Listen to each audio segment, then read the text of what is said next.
Président, je vais essayer de rattraper un peu de retard le temps qui a déjà été mangé par mon groupe.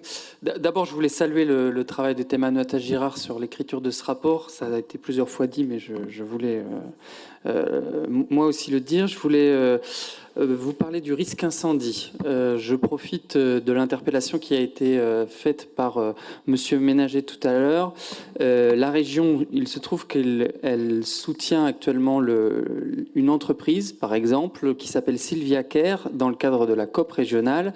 Et Sylvia Care développe tout un dispositif de détection des incendies.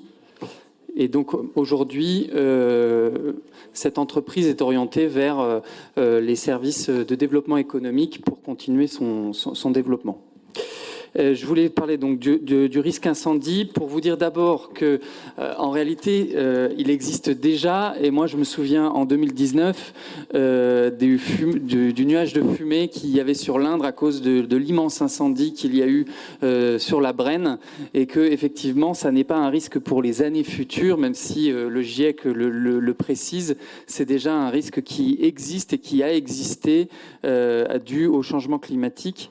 Et permettez-moi d'élargir la question du risque, où je pense que la région aujourd'hui, au vu de tous les risques qui sont présents liés au changement climatique en règle générale, et donc il y a le risque incendie, mais il y a aussi la sécheresse, il y a les inondations, il y a la grêle, on en parlera tout à l'heure.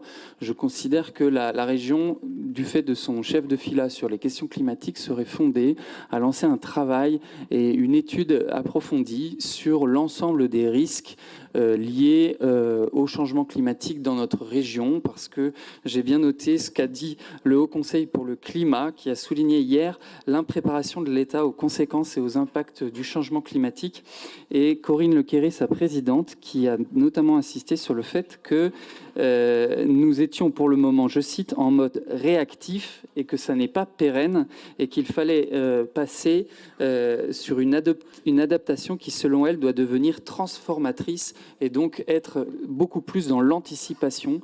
Voilà, donc je pose ce sujet-là. J'aimerais bien qu'on puisse y revenir une autre fois. Et